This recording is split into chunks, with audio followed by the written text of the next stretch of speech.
The Ethiopian government has announced it fought back rebels to retake the town of Lalibela, a UNESCO World Heritage Site famous for its medieval churches carved in rock.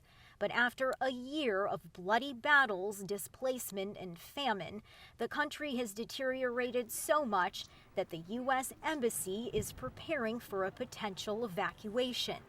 Before the latest offensive, rebel forces from the northern Tigray region had been moving south. According to open-source conflict monitors, they reached the town of Debrecen, about 120 miles from the capital, Addis Ababa. A State Department cable sent Monday and obtained by Newsy says the White House instructed its top diplomat for the Horn of Africa to get precautionary assurances from Ethiopia's prime minister that his government will allow American diplomats to safely evacuate in the event of a security emergency. Special Envoy Jeffrey Feltman also sought authorization for U.S. military personnel and aircraft to enter the country to assist in the effort. Prime Minister Abiy Ahmed granting verbal assurances for both.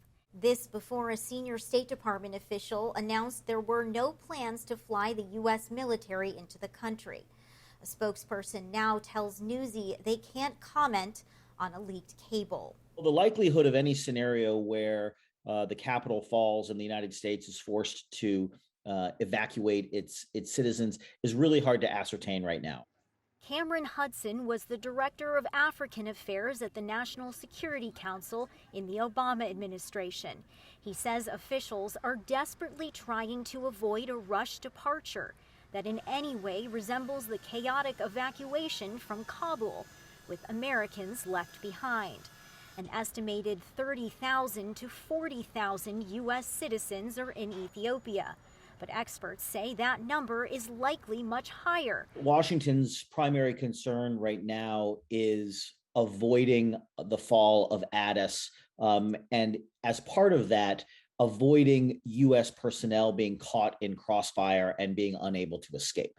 The State Department has been advising U.S. citizens not to travel to Africa's second most populous country, and for those already there, to immediately depart on commercial flights while they're still an option. We are encouraging them to do that very strongly. U.S. troops specialized in evacuations are pre-positioning in neighboring countries. I think that there is a sense that U.S. influence, U.S. leverage on the continent has been diminished in the last few years, and we're really seeing the effects of that now. After accusing the U.S. of siding with Tigrayan rebels, the Ethiopian government this week launched a tourism campaign that could potentially bring Ethiopian Americans to the country. As the Ethiopian Christmas holiday is upon us, Ethiopians in the diaspora are being challenged to come home for Christmas.